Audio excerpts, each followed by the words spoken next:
As the cold and quiet Hyphen coast stretches into the past, the story slowly unfolds. Rebecca had just arrived at her grandfather's seaside home. The waves crashed wildly outside, and she felt overwhelmed by the unfamiliar surroundings. Until she met Tommy, a boy her age who was full of curiosity about her. The two quickly became best friends. They had sleepovers, played by the shore, and explored the small coastal town. In that lonely and unfamiliar world, Tommy's presence made everything feel a little warmer, a little more alive. But their time together was short. Rebecca's mother soon announced they would be moving to Tokyo. Tommy was heartbroken. He kissed her goodbye and promised to see her off. But on the day of her departure, the boy she liked never showed up. Years flew by. When Rebecca returned to that familiar seaside town, she was no longer a girl. She had grown into a beautiful young woman, just out of college.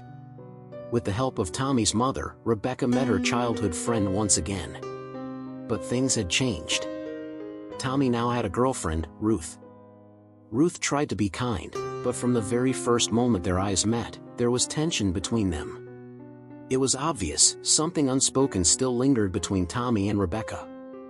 Feeling ignored and rejected, Ruth eventually walked away. That evening, Rebecca invited Tommy to her home for dinner. There, Tommy finally explained why he hadn't come to say goodbye all those years ago. He even brought the tiny snail he had wanted to give her back then. With that gesture, their shared memories slowly returned. Their connection rekindled. Tommy's love for Rebecca was deep and raw, and she couldn't hide the joy or the nervousness in her heart. Life in Tokyo had been structured and predictable.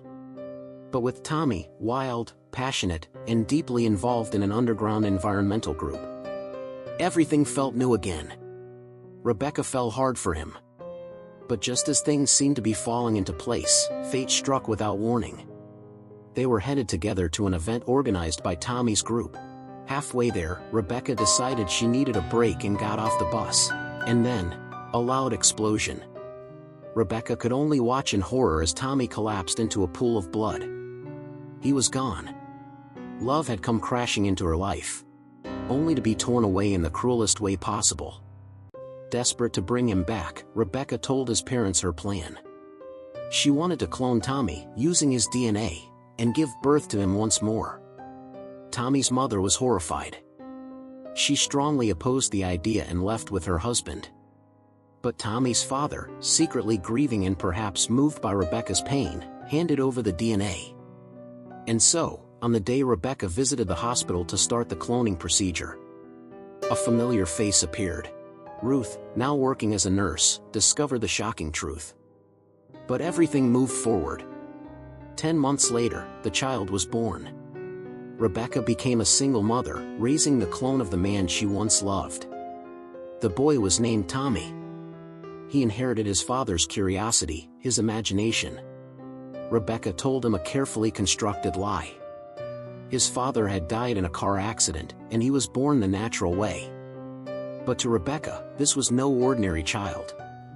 This was Tommy, the boy she had loved and lost. As he grew, young Tommy made friends, like Eric, and another child named Dima, who, like him, was a clone. Through their conversations, Rebecca learned something unsettling. The children believed clones had a strange smell. A scent that made them different, less human. The realization hit Rebecca hard. At a parent-teacher meeting, she witnessed how the adult world rejected clones as well. Fear began to take root in her heart. She became overprotective, trying to shield Tommy from the harshness of the world. But destiny had other plans. On Tommy's birthday, not a single invited child showed up. Rebecca, puzzled and heartbroken, made a phone call. And in that moment, she knew. The truth could no longer be hidden. Still, she wasn't ready to tell Tommy who he really was. At his lonely birthday party, Tommy clung to Rebecca as they cried in each other's arms. The next day, Rebecca took Tommy to the seaside cabin. She hoped to escape, to protect him. But one afternoon, during playful roughhousing, Tommy ended up on top of Rebecca. And in that moment, the boundaries in her mind began to blur. Thankfully, Tommy's friend Mark arrived just in time. Rebecca pulled herself back from the edge. Time passed, and Tommy became a young man. He fell in love with a girl named Annie. Watching the two of them together, Rebecca was filled with a strange mix of emotions: joy, pain, and longing. She began withdrawing from the world, shutting herself in. Loneliness consumed her. One night, overwhelmed by her feelings, Rebecca climbed into Tommy's bed while he slept, just seeking warmth, closeness. But for Tommy, this woman was still his mother. That line, no matter what, could not be crossed. Then Annie returned, hoping to rekindle their passion. Tommy panicked. Rebecca was still hiding in their bed. He quickly made an excuse and sent Annie to the bathroom. But something had changed in Tommy. That night, he began to test the boundaries between mother and son. Annie noticed the strange tension between them. The cabin became heavy with awkward silence. Then, unexpectedly, Tommy's biological mother showed up. She said nothing, revealed nothing, just quietly left. But her presence stirred something in Tommy. That night, after Annie had fallen asleep, he snuck into Rebecca's room. He wanted answers. "Who was that woman?" he asked. But Rebecca said nothing. The silence frustrated him. The lies, the confusion, it was all too much. His erratic behavior began to scare Annie. Eventually, she packed her things and left. Tommy didn't try to stop her. He needed the truth. Finally, Rebecca handed him a notebook. Inside, he found everything she had kept hidden: his original parents, their memories, and the love they had shared. It all became clear.